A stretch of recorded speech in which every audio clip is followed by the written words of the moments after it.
Saya sering mengatakan pada mereka, Pancasila jangan dianggap agama. Ya. Dan Pancasila bukan pengganti agama. Tetap kita orang Islam. Ada orang Kristen, ada yang orang Hindu, Buddha tetap. Dan silakan melaksanakan ibadahnya masing-masing dengan bebas di dalam wadah negara NKRI yang berdasarkan Pancasila ini.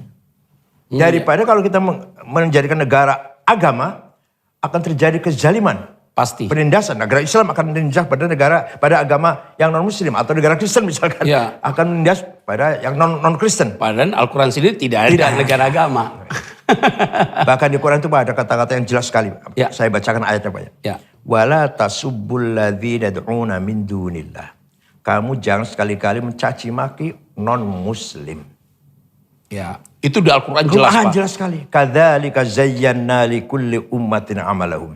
Karena saya telah menjadikan setiap umat kebanggaannya masing-masing. Harus kita hormati. Agamanya, sukunya, bahasanya, budayanya, tradisinya, seninya. Masing-masing harus menghormati. Harus dihormati satu sama lain. Pak Kiai,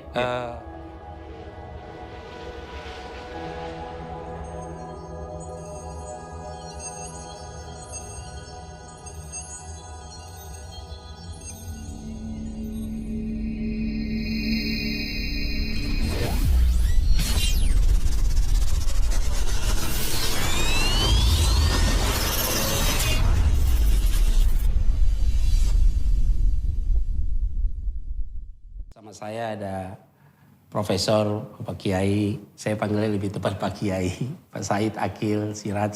Aduh senang sekali Pak Said. Terima kasih, saya juga Kiai, senang. Senang bisa berbincang dan bisa Pak Kiai memberikan waktu untuk bincang pada hari Terima ini. kasih. Kiai. Pak Kiai dalam kesibukan yang ada nih kan nggak mudah juga minta waktunya Pak Kiai nih.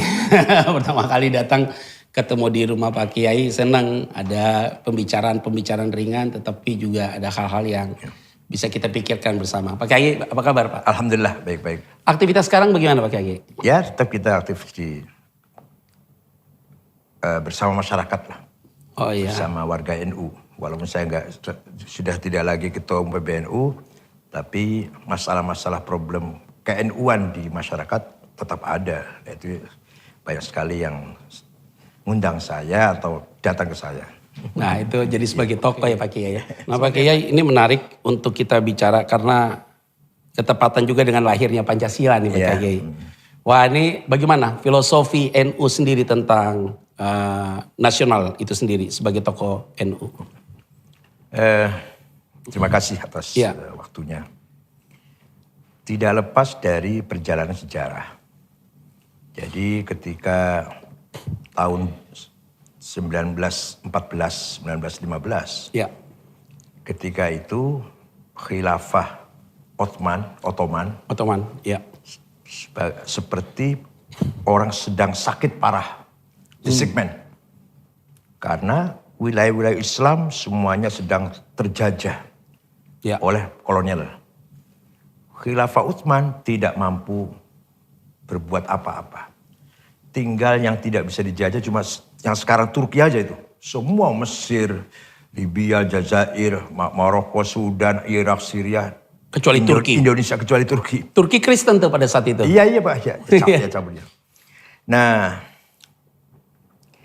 di saat itu Kiai Hasyim Asy'ari pendiri NU, kakeknya Gus Dur, sudah mempunyai feeling yang sangat cerdas bahwa sistem khilafah akan bubar, akan runtuh.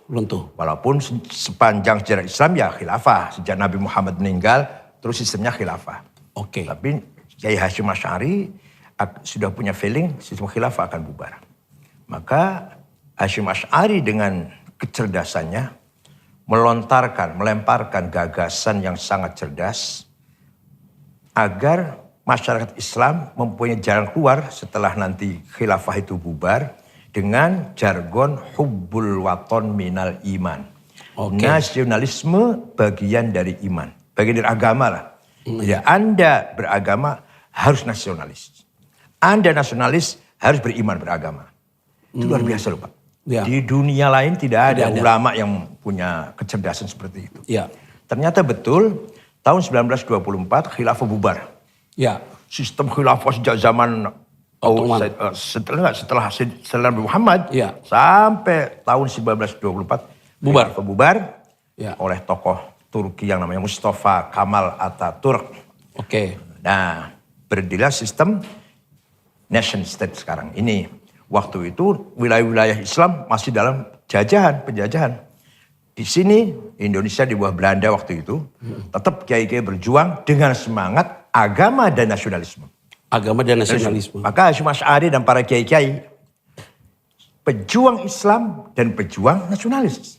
Pejuang Islam dan Pejuang nasionalis. Beda dengan di Timur Tengah. Ya. Di Timur Tengah ketika melawan penjajah Ya. ada dua. Ya. Dua sekali, jelas sekali garisnya. Pemisahnya. Ya. Ada yang berjuang Islam ingin membalikan sistem khilafah. Khilafah. Ya.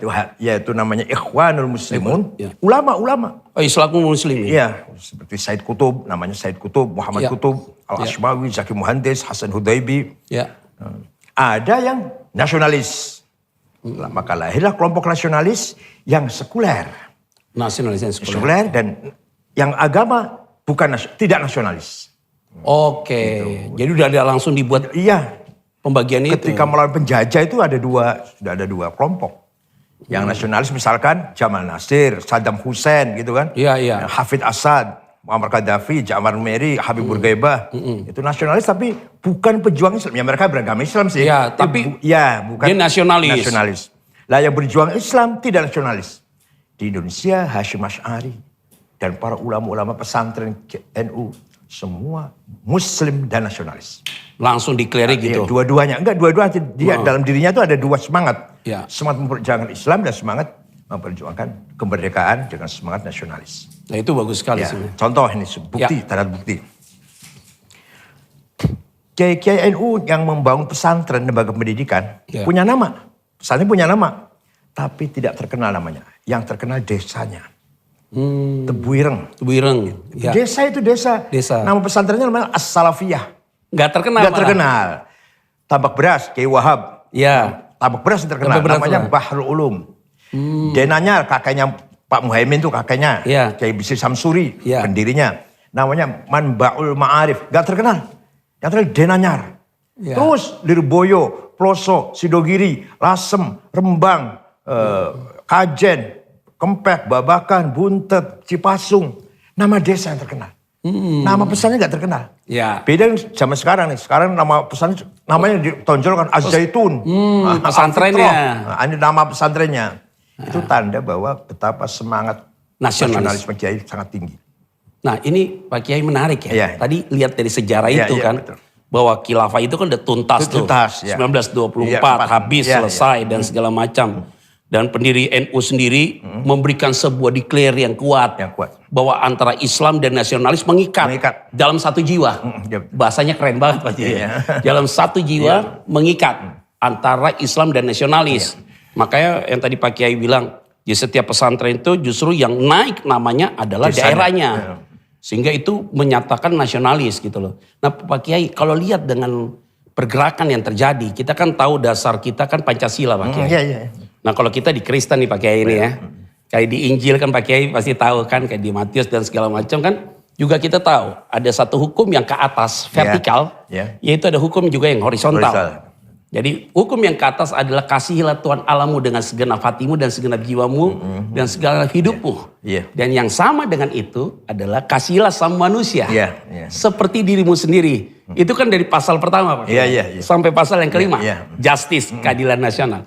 Kalau menurut dalam perspektif Islam dan kemudian kita lihat dalam konteks masa kini yang kita lihat sekarang ada segelintir orang yang ingin membuat khilafah dan tanda kutip. Pak Kiai, bagaimana Islam dalam pandangan mereka? Sebenarnya Maksudnya Pancasila. Islam itu sama sekali tidak bicara politik praktis sebenarnya. Ya. Maka Nabi Muhammad atau dalam Quran sama sekali tidak ada terminologi negara Islam atau politik Islam, nggak ada. Ya. Yang ada bahwa pemimpin harus adil, pemimpin harus merakyat, pemimpin harus dermawan, harus berani, harus cakap, berilmu. Itu ada dalam Al-Quran.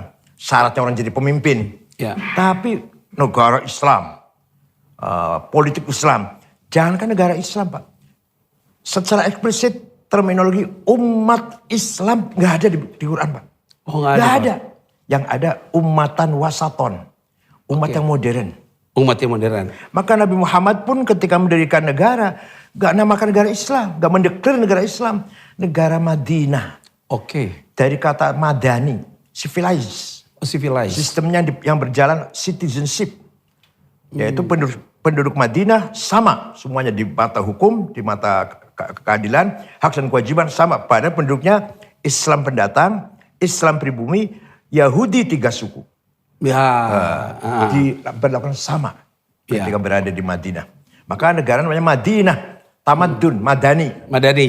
Civilized. Bukan negara agama, bukan negara suku, bukan. Bukan negara Arab, bukan negara Islam. Civilized. Iya, civilized. Oke, nah sekarang Pak Kiai, kalau kita bicarakan karena kelahiran Pancasila ini kita lihat. Menurut Pak Kiai, nilai-nilai Pancasila sekarang sudah ada atau sudah mulai luntur di tengah-tengah masyarakat. Secara khusus saya tidak bicara tentang masyarakat Islam saja, tetapi secara menyeluruh. Menurut Pak Kiai bagaimana? Kondisi sekarang. Perlu disosialisasikan dengan sangat intens. Tidak boleh lengah. Harus terus-menerus pemahaman sosialisasi Pancasila harus ditanamkan sejak taman kanak-kanak, SD, SMP, SMA, perguruan tinggi, dan masyarakat. Dulu waktu zaman Orde Baru ada namanya P4. Ternyata P4 digunakan untuk kepentingan politik. Ini salahnya. Tapi saya ikut dulu Pak Kiai. Saya ikut dulu P4 Pak Kiai. Makanya agak jago kayaknya Pancasila saya. Ya dulu ada P4 loh Pak Kiai. Iya, itu salah BP7. Kalau kurang salah dulu mau masuk SD atau SMP kita harus ikut P4. Pegawai negeri harus P4. Mau naik pangkat harus P4. Jadi sehingga Pancasila seperti doktrin yang dipaksakan. Ini nggak akan masuk ke dalam jiwa manusia. Nah, sekarang BPIP ini berusaha bagaimana Pancasila menjadi inspirasi, bukan aspirasi, inspirasi. Dari dalam, kesadaran dari dalam. Jadi doktrin kan tidak. Nah, maka kita ambil hikmahnya saja bahwa nilai-nilai Pancasila yang telah pernah digalakkan oleh Orde Baru bagus. Enggak kita rubah enggak. Tapi cara, metode yang kita rubah. Cara, metode. Isi kontennya sama. Ya ada perbaikan sana sini adalah. Tapi caranya harus kita rubah. Tidak merupakan doktrin dipaksakan menjadi syarat masuk ASN. Tapi nggak bisa. Nanti yang penting sekedar punya sertifikat kan. Iya. Nah kalau menurut Pak Kiai dengan konteks itu Pak Kiai juga ada sebagai di lingkungan BPIP Pak. Kalau kurang salah Ibu Mega yang Iya betul. Wakilnya Pak Tri. Iya wakilnya Pak Tri. Tri Sutrisno ya Pak ya. Nah Pak Kiai sendiri kalau lihat dengan konteks begini, untuk menjelang tahun-tahun politik kita kan semakin cepat nih Pak Kiai. Kalau kita kan ngobrol ini kan kita diskusi aja. Lihat sampai tahun 2024 ini, apakah jiwa nasionalis itu akan tetap terbangun terus Pak Kiai untuk konteks kita bernegara? Ada sekelompok orang yang karena melihat kenyataannya agama itu kadang-kadang menjadi sumber konflik, maka mereka meninggalkan agama atau mengatakan agama gak perlu ikut campur lah. Ya, hidup dunia ini gak usah diwarnai dengan agama. Ada yang sebelah sana, sebelah lawannya, semuanya harus agama, formalitas, simbolik. Nah saya ambil tengah-tengah, kalau NU ambil tengah-tengah. Kita harus menjadikan agama sebagai warna kehidupan kita sehari-hari. Kehidupan kita sehari-hari diatur dengan agama Pak. Kejujuran, di rumah tangga, atau bergaul dengan tetangga, bergaul dengan masyarakat, dengan warna agama. Dengan semangat agama. Waktunya sholat ya sholat, waktunya zakat ya zakat, itu sebaiknya. Nah, tapi ketika kita berpolitik, harus semuanya harus memprioritaskan, mementingkan kepentingan persatuan kesatuan keselamatan Indonesia ini. Harus lintas agama, lintas suku, lintas budaya. Nah, ini yang walaupun saya seorang beragama yang, ya kata mohon maaf, misalkan saya seorang beragama yang berusaha saya menjadi orang Islam yang baik. Sholat 5 waktu, puasa Ramadan, baca Quran, itu menjadi Islam yang baik. Itu haji, umroh, pergi haji, pergi umroh. Tapi begitu urusan politik kebangsaan, saya pentingkan, saya dahulukan keselamatan, keutuhan, persaudaraan bangsa di tanah air ini. Nah kalau pola pikir ini semua ada di para ulama dan tokoh-tokoh bangsa, saya sih sangat semua NU berpikir begitu Pak. Semua kiai NU berpikir seperti itu. Nah itu berarti saya sering mengatakan pada mereka, Pancasila jangan dianggap agama. Dan Pancasila bukan pengganti agama. Tetap kita orang Islam.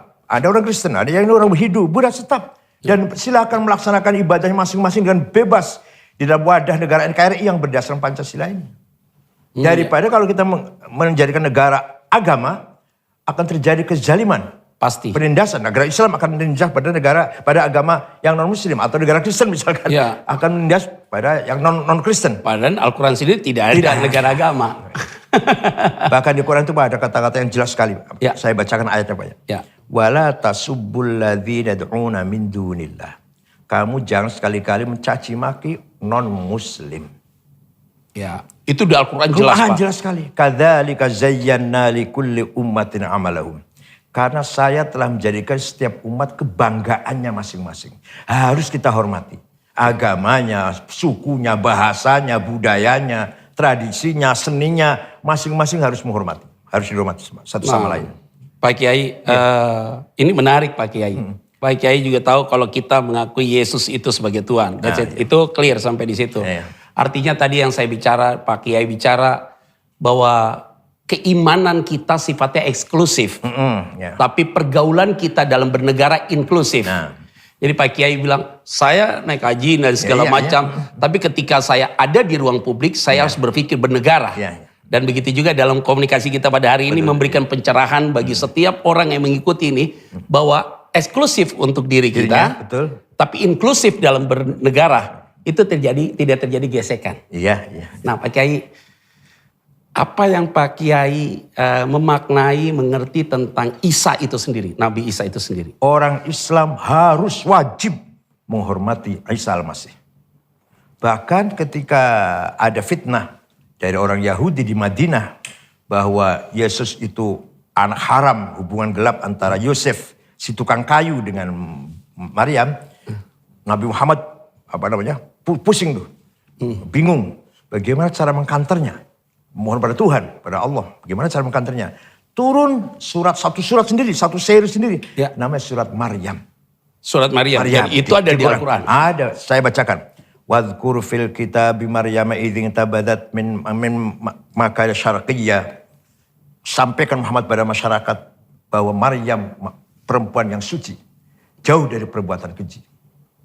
Dan Maryam hamil karena Roh Kudus. Roh Kudus, Dan itu dicatat. Wa nafa'u fihi min ruhi, terusnya ada cerita begitu. Ketika dalam sisi timur, rumahnya, arah timur rumahnya, sebelah timur rumahnya, turunlah Roh Kudus. Jibril, namanya Jibril. Jadi di Al-Quran tulisannya Roh Kudus.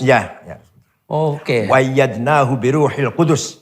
Saya perkuat Isa Al-Masih dengan Roh Kudus. Itu bunyinya begitu. Nah itu hanya bedanya. Kita wajib menghormati Isa Al-Masih sebagai Rasulullah. Sebagai utusan Allah. Seperti Musa, Ibrahim, utusan Allah. Tapi believer. Believer. Nah ini Pak Kiai, ini menarik karena sering sekali orang punya pemahaman atau konsep yang salah Pak Kiai. Mengenai Yahudi dan mengenai Kristen. Yahudi berbeda dengan Kristen. Karena Yahudi, yang tadi Pak Kiai bilang, dia tidak percaya dengan Yesus. Justru Nabi Muhammad meng-counter untuk tentang hal itu. Nah ini kan memberikan pencerahan kepada semua yang mengikuti program ini. Nah Pak Kiai, ini kan baru-baru ini ada isu nih Pak Kiai. Bukan isu sih, memang berita di online yang kita lihat di beberapa online yang ada. Bahwa pengadilan di Yerusalem memutuskan bahwa orang Yahudi boleh berdoa di area Masjid Al-Aqsa. Baru-baru ini. Di tembok ratapan, bukan? Bukan, di dalamnya masjid. Nah ini akan jadi masalah. Sedangkan konsensus tahun 1967, waktu saat itu perang terjadi, maka sudah ada konsensus bersama bahwa Yerusalem Timur itu bagiannya Palestina. Dan itu termasuk Masjid Al-Aqsa. Pak Kiai udah pernah datang ke situ ya. Nah sekarang orang Yahudi boleh berdoa di situ. Pasti ini kan masalah serius. Masalah serius. Itu berarti Muslim Army akan terlibat di dalamnya. Karena itu tidak bicara tentang Palestina, tetapi Muslim secara Middle East. Nah ini memang menjadi satu masalah serius. Sering sekali ketika di Indonesia mengertinya Yahudi adalah Kristen. Ya bagi orang awam itu Pak. Orang awam. Bagi orang awam. Kalau kita yang paham baca Quran Pak. Ada ayat begini bunyinya Pak. Ya. Saya maaf nih sering mengeluarkan ayat Quran ini. Gak apa-apa Pak, saya supaya hafal bahasa Arab ya. Latajidanna asyaddan nasi adawatan lilladzina amanul yahuda walladzina asyraku. Muhammad, kamu akan jumpa orang sangat benci kamu, benci Islam lah, yaitu Yahudi. Oh dibilang gitu ya Pak? Iya dia bilang itu. Walatajidanna aqrabahum mawaddatan lilladzina amanul ladzina qalu inna nasara. Dzalika bi annahum qissisina wa ruhbana wa annahum la yastakbirun. Dan kamu akan jumpa orang sangat simpati pada Islam, itu orang Kristen. Itu berarti Karena ada di dalam orang Kristen itu ada kisis, apa kisis ya para pendeta lah ya. Iya. Wa ruhbana para rahib Para- yang la yastakbirun, tidak sombong. Hatinya baik, hatinya mulia. Dipuji oleh Quran, Pak. Oke, makasih ya Pak Kiai sebelumnya. Ya, jadi itu udah jelas tuh di Quran tuh jelas Quran tuh. jelas. Artinya Yahudi itu yang benci sama yang Islam. Muhammad. Ya. Sejak awal Nabi Muhammad menyampaikan dakwah Islam, Yahudi langsung bersikap memusuhi. Ketika ada tamu orang Kristen, Nabi Muhammad kedatangan tamu orang Kristen dari Najran. Najran itu kota Kristen yang sekarang Saudi Selatan. Sekarang. Ya, oke, ya. Datang ke Madinah bertamu. Nabi Muhammad bingung nih, bagaimana cara menghadapi tamu non-Muslim lah, bertamu baik-baik kan. Tuhan memberikan pengarahan, guidance. Qul, katakan Muhammad, inna au iyyakum la'ala hudan au fi dhalalim mubin. Inna au iyyakum, kami atau Anda, la'ala hudan yang dalam kebenaran, au dhalalim mubin atau kesesatan. Ayo kita bicara. Anda apa? Diterima dengan baik, diajak dialog dengan baik, karena tidak bermusuhan. Iya. Tapi kalau yang Yahudi bermusuhan. Yahudi ambil sikap memusuhi Muhammad. Langsung dia to the point. Makanya. Dan banyak sekali tokoh Kristen yang hormat pada Nabi Muhammad. Raja Ethiopia. Ethiopia. Ya. Sampai ketika dibacakan surat Maryam tadi. Ya, Bahwa Maryam itu perempuan suci, menitikkan air mata. Itu di Quran diakui itu. Sikapnya raja tadi. Wa idza sami'u ma unzila ila rasul min al-haq tara a'yunahum tafidu minad dam'. Ketika dibacakan Al-Quran, di antara mereka ada yang menitikkan air mata. Itu Raja Ethiopia. Ya. Kalau gubernur Mesir, namanya Muqawqis. Ya. Dikirimi surat oleh Nabi Muhammad, ya hubungan baik. Beliau mengirim balasan dengan, ya ini kan dulu kan berlaku. Perempuan cantik, gitu kan biasa dia dulu. Iya. Dan kuda, dan keledai. Iya biasa gitu. Dulu ya. Biasa dulu disorong kayak gitu. Ingat Nabi Sulaiman ya Pak? Iya. Yang istri sama Gundi Kiai ya lumayan dikit ya Pak Kiai. Oh ribuan. Maksud saya kebalikannya Pak Kiai. Itu ribuan Pak. Seribu. Sejak dulu ceritanya baik dalam sejarah antara Islam dan Kristen. Khalifah Umar mendapatkan surat dari tokoh Kristen Palestina yang di Palestina. Ya. Siapa namanya siapa ya? Aduh lupa namanya. Ya Allah. Ya, silakan datang ke Palestina, nanti saya serahkan kunci Palestina kepada Anda. Ya. Umar berangkat ke sana, lihat-lihat. Datang sholat asar Pak. Ada adzan sholat asar, masuk waktu sholat asar. Beliau mau sholat. Ya. Lagi di dalam gereja. Ya. Kata pendeta tadi, sudah sholat sini. Enggak, saya mau di luar sholatnya. Di luar saja. Ya. Saya khawatir kalau nanti umat Islam akan datang, akan merebut gereja Anda. Dengan alasan bekas sholatnya Umar. Oh. Sampai segitu Pak. Sofrinus namanya. Oh Pendetanya iya. Sofrinus. Ya. Ya. Oh sampai dia bilang begitu. Jadi saya tidak mau sholat dalam gereja. Yang saya khawatirkan, bukan berarti tidak menganggap sah, enggak. Iya. Tapi khawatir kalau generasi Islam akan datang, akan merebut gereja Anda ini. Alasannya. Karena ada sholat di situ. bekasnya. Wah sampai begitu Jangan ya. Pak. Sofrinus nama pendetanya Pak. Nah ini makanya Pak Kiai, ada pola pandang frame yang terjadi di masyarakat Indonesia yang banyak keliru Kiai. Ada dua hal yang saya tangkap. Ya. Yang pertama adalah Yahudi bukan Kristen. Ya. Itu satu.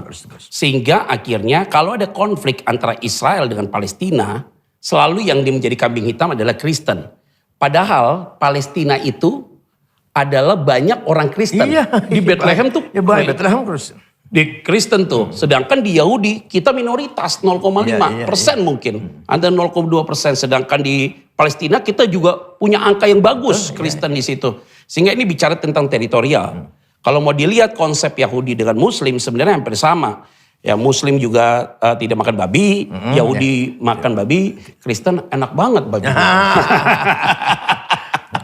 Sehingga ini sistem berdoanya juga gitu. Asal dalam Kristus juga diharamkan awal mulanya. Iya, awal mulanya. Paulus yang menghalalkan. Iya, kata Paulus bilang semua boleh. Iya, dalam surat Korintus. Iya, Pak Kiai tahu. Jadi semua boleh dimakan tuh Pak Kiai. Nah itu jadi konteks-konteks itu yang sering sekali kita bertentangan. Nah kalau lihat dari tadi yang Pak Kiai bilang bahwa kita dalam bingkai Pancasila dan kebinekaan Pak Kiai, dalam kita konteks bernegara. Lihat begini kan sebenarnya kalau ikut taat dengan agama, belajar Quran dengan benar. Dengan benar, ya. Yang benar kok, Pak Kiai ya.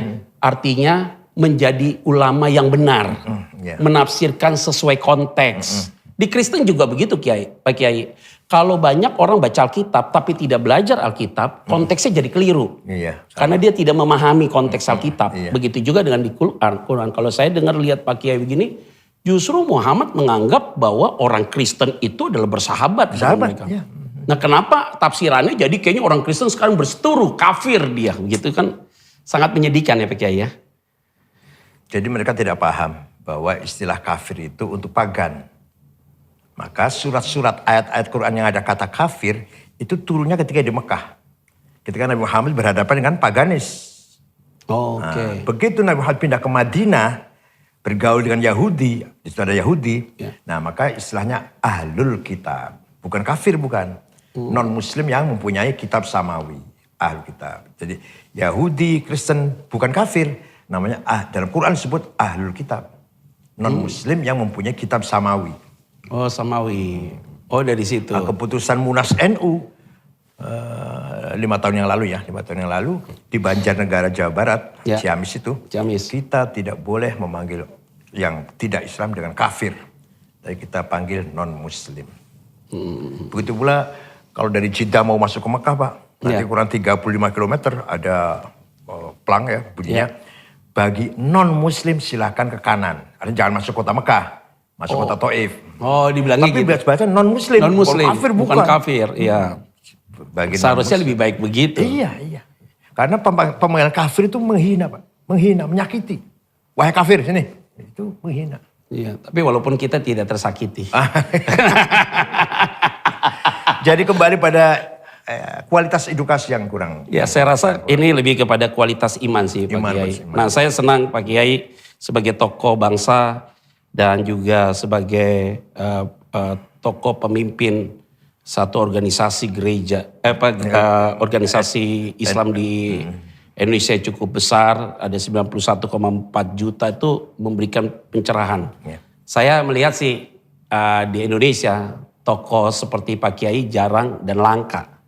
Tapi bukan sebenarnya aneh Pak Kiai. Kalau Kiai itu semua sama begini.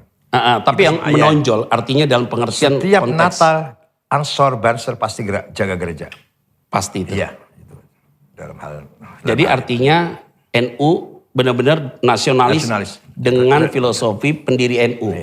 Bahwa antara Islam dan nasionalis menjadi satu kesatuan yang tidak bisa dipisahkan. Nah Pak Kiai, udah kita mulai masuk nih Pak Kiai. Nggak terasa loh Pak Kiai, kita ngomong begini udah hampir sejam loh. Ngobrol gini nggak terasa ya Pak Kiai, rasanya mau 12 jam Pak Kiai. Bisa disambung. Bisa disambung. Nah Pak Kiai ini ada menarik. Baru-baru ini Kejaksaan memberikan sebuah peraturan. Bahwa setiap tersangka tidak boleh langsung. Bagus, saya setuju, saya dukung. Tidak boleh menonjolkan agama. Jadi tiba-tiba dia koruptor, tiba-tiba dia langsung padahal setelah dibuka banyak tatonya. Jangan nanti. Nah ini Pak Kiai, saya ngomong dari sisi saya sebagai seorang Kristen. Kristen di Indonesia minoritas. Ya. Tapi saya malu sebagai seorang hamba Tuhan. Betul. Sebagai pastor. Karena minoritas di Kristen. Justru koruptor lebih banyak orang Kristen. Bagi kami. Bagi saya. Kalau saya lihat dikit-dikit, ini koruptornya Kristen lagi nih. Ini Kristen lagi, Kristen. Malu bagi saya. Walaupun ada dari kelompoknya Pak Kiai juga ada. Oh, banyak. Ya, saya nggak enak ngomong banyak Pak Kiai. Saya nggak ngomong buat diri saya. Tapi saya lihat begini Pak Kiai ya. Ini saya harus memberikan statement ini bagi semua yang mengikuti dan ini penting. Orang Kristen Pak Kiai menurut pemahaman rohani belum tentu anak Tuhan. Iya. Tapi kalau anak Tuhan pasti hidupnya seperti Isa mau buat apa. Betul. Ya. Artinya Kalau dia Kristen, nyolong uang rakyat. Kalau dia Kristen, dia jadi pejabat, dia makan duit rakyat. Saya mau sampaikan, dia orang Kristen tapi dia bukan anak Tuhan. Iya. Apapun itu alasannya. Nyuri itu kan ada yang ngerampok ketahuan, ada yang nggak ketahuan, Pak Kiai. Iya. Kalau saya ambil begini Pak Kiai, ini ngerampok Pak Kiai. Tapi bisa jadi ini minuman tetap di situ Pak Kiai. Tapi saya ada kantaunya di situ Pak Kiai. Ada saya barang taruh di situ, ini janjian punya Pak Petra nih Pak Kiai. Jadi saya kasih Pak Kiai di situ dan untungnya profitnya buat saya. Jadi nggak kelihatan ngerampok Pak Kiai. Tapi saya ambil kepentingan saya di situ. Itu pun juga ngerampok dengan cara yang halus. Nah yang paling bahaya adalah kalau itu Kristen, maka saya berani katakan bahwa dia bukan anak Tuhan. Nah kalau dia bukan anak Tuhan, anak siapa? Kan saya ada perbedaannya Pak Kiai. Iya. Jadi menurut saya setuju dengan keputusan Jaksa Agung bahwa saya tidak mau bicara tentang agama. Kalau you koruptor, kamu koruptor. That's it, sampai di situ. Tidak boleh menggunakan itu. Justru mencoreng agama itu sendiri. Itu bikin malu. Nah, jadi lagi-lagi saya ingin baca ayat Quran lagi. Waman adlamu mimman iftara 'ala Allahil kadhiba wa huwa yud'a ilal Islam. Orang yang paling zalim, yang tidak lebih dari zalim dari itu, orang yang menggunakan agama Islam untuk kepentingan dirinya. Politik, ekonomi atau apa. Jadi menggunakan agama Islam untuk kepentingan selain agama Islam. Selain agama lah. Dirinya, politiknya, kelompoknya. Itu paling zalim. Adlam itu paling zalim, terzalim. Oh dibilang gitu Pak? Iya di dalam Al-Quran Pak. Jadi kezaliman ini sangat serem kalau dibungkus dengan agama Pak. Ya. 212 juga itu politik yang dibungkus agama. Gerakan politik yang dibungkus dengan agama. Pak Kiai setuju gak tuh? Enggak. Jadi saya satu-satu orang yang terang-terang gak setuju. Ketika Habib Rizik mengatakan itu kebangkitan Islam, saya katakan bukan kebangkitan Islam. Kebangkitan Islam itu dengan ilmu pengetahuan, memajukan peradaban, teknologi, umat Islam agar pinter-pinter, cerdas-cerdas. Itu baru bangkit Islam tuh. Seperti waktu abad-abad ke-789. Ya, 789. Ada Ibnu Sina, Al-Ghazali, Ibnu Rushd, Averroes, ada Al-Farabi, Al-Kindi, itu kemajuan Islam. Itu kemajuan Islam. Iya, ketika Islam punya filosof, Islam baru punya para pemikir. Pemikir-pemikir bagus ya memang. Sekarang bukan dengan demo-demo gitu. Malah mereka demo-demo untuk kepentingan perutnya sendiri. Dan dengan kondisi sayap kanan yang radikal. Pak Kiai bagaimana memiliki pandangan terhadap mereka? Garis lurusnya bagaimana? Lagi-lagi saya ingin mengatakan Al-Quran Pak, lagi-lagi. Boleh gak apa-apa Pak. Saya pokoknya bentar lagi katam banget Pak. Wal murjifuna fil madinati lanughriyannaka bihim thumma la yujawirunaka illa fiha qalila. Muhammad, Quran bicara sama Nabi Muhammad ini. Ya. Al murjifun fil Madinah. Orang-orang bikin gaduh di kota Madinah. Waktu itu Nabi Muhammad kan Madinah tuh. Ya. Usir Muhammad. Jangan biarkan hidup di situ. Jadi sebenarnya kalau mau serius, orang bikin gaduh masih mempersoalkan Pancasila, masih mempersoalkan merubah sistem khilafah, harus diusir dari Indonesia ini. Harus. Tuh. Silahkan pindah ke Afghanistan. Karena khilafah udah habis Pak Kiai. Enggak, ya betul kan kita udah sepakat Pancasila udah. Gak ada bicara Islam jadi konstitusi, gak ada bicara agama jadi konstitusi, Islam pun Kristen, Islam maupun selain Islam. Kita sudah sepakat Pancasila. Jadi kalau mau khilafah silakan pindah ke negara. Atau ke Myanmar. Udah gitu ya.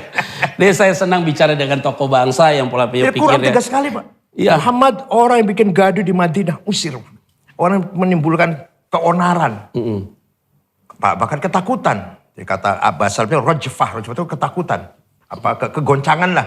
Ya. Usir Muhammad dari kota Madinah. Jangan ragu-ragu. Oh dia aja begitu keras. Iya, Qurannya mengajarkan Nabi Muhammad gitu. Kalau ada orang yang bikin gaduh di kota Madinah, usir.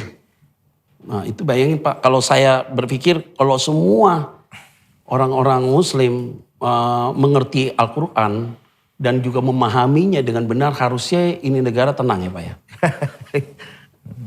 Bagaimana Pak Kiai? Ya. Nah yang paham agama dengan mendalam itu di pesan-pesannya NU. Kan bisa dikaji agama betul-betul minimal sampai 6 tahun minimal. 3 tahun, iya baru paham lumayan. Baru lumayan itu 6 tahun baru lumayan Pak. Lumayan ya. Iya, kalau yang cuma baca sendiri atau pakai tutor atau pakai kursus saja, pesantren kilat. Ya, seminggu. Nanti. Wah ini senang nih Pak Kiai. Saya kira demikian pula di Kristen. Saya kira sama. Ya. Saya kira sama. Ada yang betul-betul ingin sekolahan, lembaga pendidikan yang mendalami. Ya. Saya sekolah teologi ya Pak Kiai. ya. 5 tahun di asrama, 2 iya. tahun. Ini sekolah teologi cukup panjang juga kayak Pak Kiai sampai S3. Baru mendalam tuh, baru menguasai betul. Kalau cuma...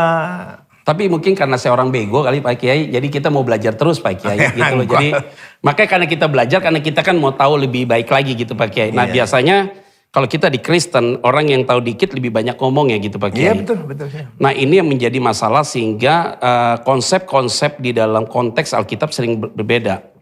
Kita diajarkan sih Pak Kiai, mohon maaf nih Pak Kiai, kutip ayat firman Tuhan nih Pak Kiai. Iya.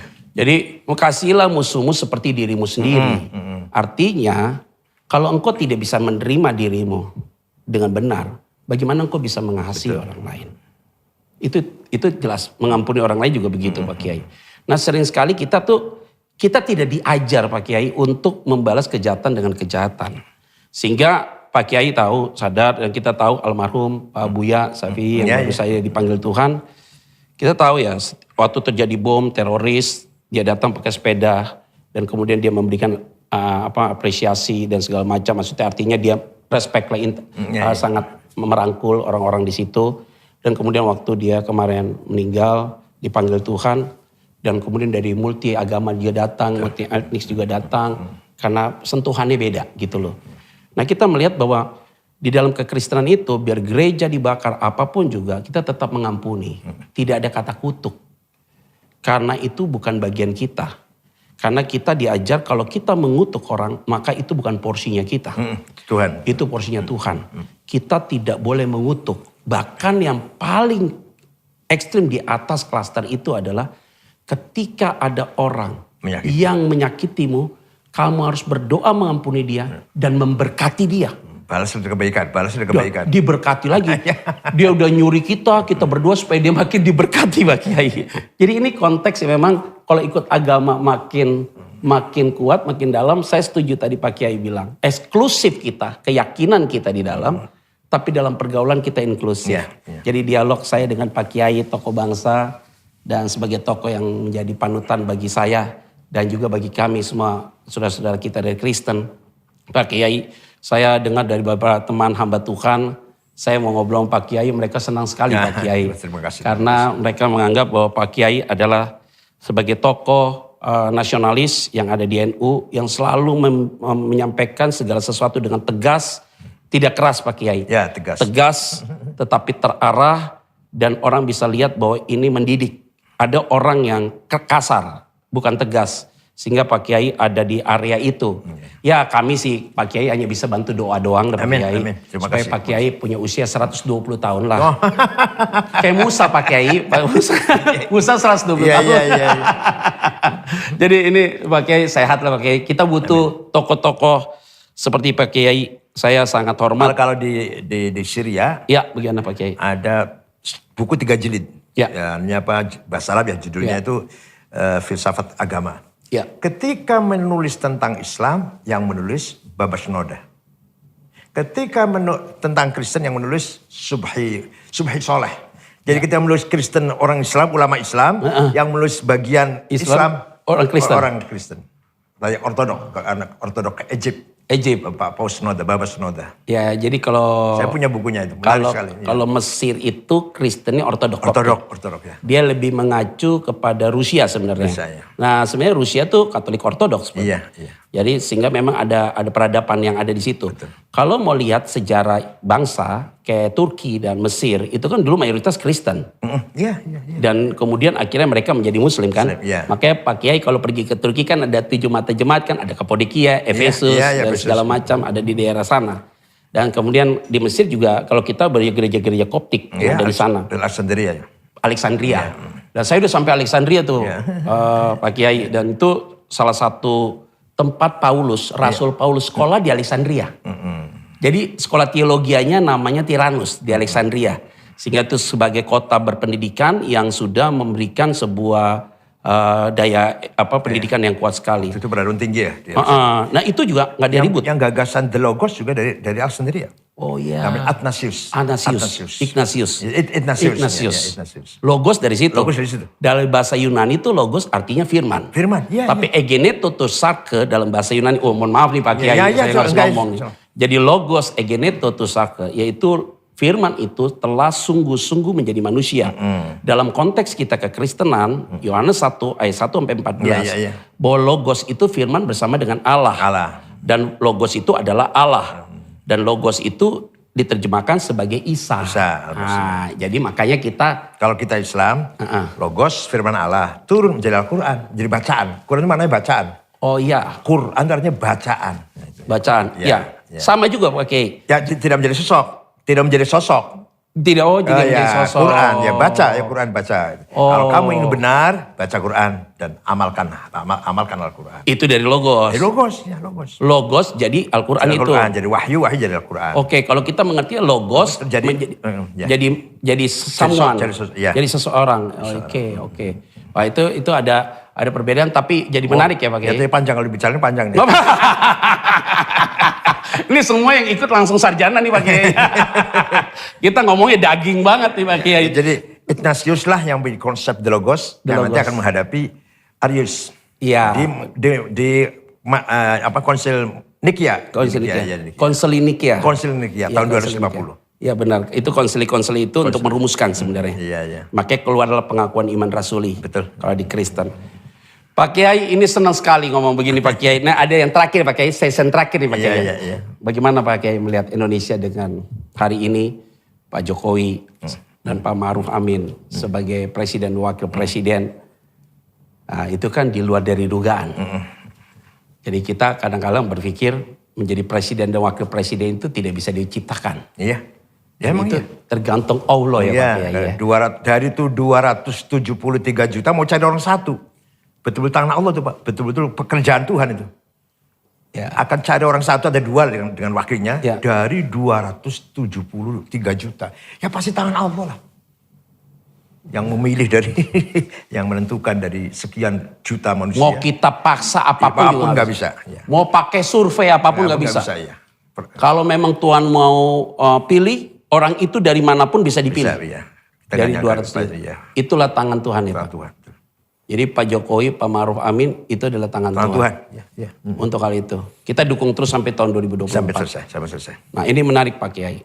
Nah yang saya mau lihat dengan pembangunan yang ada begitu cepat Pak Kiai ya. Ada pembangunan kita harus akui lah. Bahwa ada keberhasilan pembangunan yang begitu cepat, tol cepat. Dan kemudian jalan tol dan segala macam Pak Jokowi dengan begitu luar biasa. Pertanyaan saya buat Pak Kiai. Korupsi bagaimana Pak Kiai di Indonesia? Jadi kalau dulu Orde Baru itu korupsinya terbatas pada orang-orang tertentu. Sekarang ada pemerataan korupsi. Oh, bagus ya Pak Kiai ya. Itu keadilan sosial namanya. Dari lurah, bupati. Dulu nggak ada anggota DPR korupsi Pak. Anggota DPR korupsi zaman Orde Baru nggak ada. Oh nggak ada Pak Kiai. Nggak ada. Sekarang DPRD, DPR 2, 1, pusat. Sama-sama Pak Kiai. Sama-sama. Jadi pemerataan korupsi. Tapi bagaimanapun ya reformasi di bidang politik ini perlu dikawal terus. Perlu dikawal. Karena kalau sudah mau masuk ke era politik, tahun politik mau pilpres, lagi-lagi masalah agama di politik identitas ditonjolkan. Ini yang high cost betul. High cost betul ada khawatir kalau terjadi perpecahan yang berlarut-larut. Ya kemarin tahun waktu 2019 kan seperti itu kan luar biasa tuh. Agama dijadikan lagi kepentingan politik. Ini nanti tahun 24. Ya mudah-mudahan tidak. Tapi saya lihat masih akan menggunakan bahasa agama. Saya boleh bicara secara subjektif nggak Pak Kiai? Iya boleh. Boleh kan Pak Kiai ya? Iya. Kayaknya Pak Kiai cocok nih. Gak ada potongan. Biar tangan Allah aja Pak ya. Biar tangan Allah ya. Gak ada potongan ya Pak Kiai ya. Gak ada potongan untuk saat ini Pak Kiai ya. Tapi saya berdoa lah Pak Kiai. Kan itu tangan Allah kan kata Pak Kiai ya. Pak Kiai. Jadi semua dalam sejarah peperangan. Kalau cuma mengatasnamakan agama. Itu peperangan yang paling dahsyat. Di Afghanistan, di Irak. Kalau atas agama. Kenapa Pak Kiai gak mau masuk ke dalam dunia politik?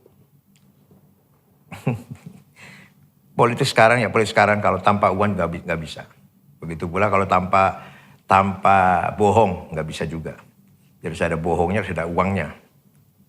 Wah, itu bahasanya dalam tuh Pak Kiai. Harus ada uang dan harus bisa bohong. Harus bisa bohong. Nggak bisa bohong nggak akan terpilih. Kira-kira itu kira-kira. Oh, udah nggak usah diterusin nih Pak Kiai ya.